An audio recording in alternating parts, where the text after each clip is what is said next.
Problem 6-114. Simplify each expression below. If you are stuck, the ideas from problem 6-74 should be helpful.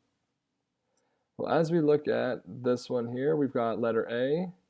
We've got x divided by the quantity of 1 minus 1 over x here.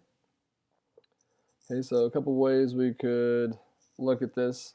What I'm going to do here is I'm going to think about the fact that we've got a fraction, but then within our fraction we've got another fraction. So we don't ever have anything simplified that contains fractions within fractions. So a couple of things that we could look at doing here is, one, let's look at our denominators. If we look at our denominators here, we can see that we have a denominator of 1 here. The denominator of our numerator would be 1, but the denominator of this fraction would be x. So we could think about multiplying this fraction here to get rid of denominators. One thing we could start out by doing here, if we have x,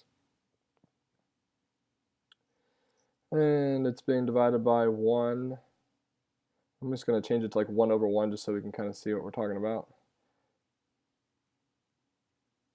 So my common denominator here would be an x. If I multiply the entire thing by an x, that should clear out my denominators here, because if I multiply x times 1, I'll get x. If I multiply x times 1 over x here, then those are going to cancel out. But if I multiply the denominator of the big fraction by an x, then I also have to multiply the numerator by an x. Why? Because this fraction here has a value of 1. This entire thing is like multiplying by 1. If you want to think about it like this, this is like a giant 1 that we're multiplying by.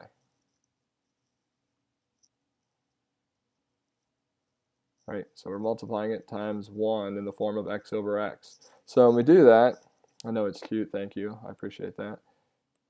We've got here x times x is going to give us an x squared in our numerator.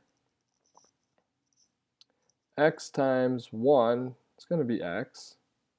And then x times 1 over x is going to give us minus x over x. Now, that can still be simplified, right? We're looking at x squared, which is our numerator, over, this is just x still, and then when we have minus something divided by itself, same thing as saying x minus 1. Now we look here, we have no more fractions within the fraction. This is a monomial. We have no monomials down in our denominator, so we can't reduce or simplify down. And this binomial does not appear in our numerator, so we can't cancel it out. So this actually is our simplified answer here. X squared over the quantity of x minus 1. And if you want to put parentheses around it too, that's fine. It doesn't have to be there. Let's think about B now. For letter B, we're going to have 1 over a plus 1 over b. That's our numerator of the big fraction. And then we have 1 over b minus a in our denominator. So we've got denominators that consist of a and denominators that consist of b. So if we were just dealing with an expression or an equation there, and we wanted to turn it into an expression that had no fractions, and then we would multiply by what would appear to be the common denominator, or something that a and b are both a multiple of. Let me just finish recopying this here. I'll just make this a fraction because it feels left out. So if I wanted to make this into an expression without fractions in it, I'd want to multiply by b. However, I can kill two birds with one stone here. Not that I murder birds or anything, but if I wanted to do that there, I could multiply by a value that would get rid of all of my fractions. So let's just take a look here. If I think about doing, let's multiply, I don't know why I wrote equals there. I'm all over the place this morning. It's a snow day, or cold weather day, whatever you want to call it. Let's multiply the bottom here by AB. I'll explain why I'm putting the a in there in just a second. Okay, because when I multiply this through here, I'd have ab over b, and cancel out my b's. If I multiply ab times a, I'm going to have a squared b. So I got rid of my fractions down here. However, if I do that to the denominator, I'm also going to have to do it to the numerator. So I'm going to have to multiply this numerator by ab as well. So what's going to happen there is, and remember, this is in the numerator, but it's also like in the numerator of a fraction. So let's take a look here. We're going to do ab times 1 over b, and I'll just write these out for those of us that don't do well with fractions. We'd have ab over b minus a squared b over 1. I just distributed this through.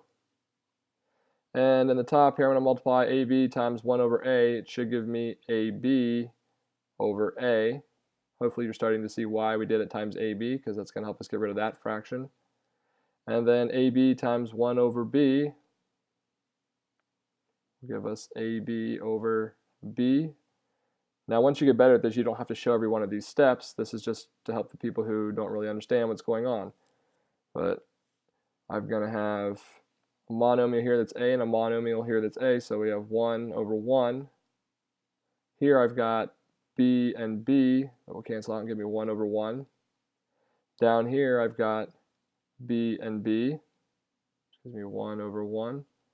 And over here this is already not really a fraction, we just made it into 1. So 1 times b is b, divided by 1 is b. So we're left with a b. Here a times 1 over 1 is going to be a, so b plus a over a times 1 divided by 1 is going to be a, and then minus a squared b. This should end up being our final answer. We have no more fractions left in fractions. This binomial is not the same thing as this binomial, so we can't cancel them out. And remember, you can't just cancel out part of something there. So b plus a over a minus a squared b would be our answer there. This is problem 6-114. If you have questions, make sure you ask your teacher. Thank you for watching.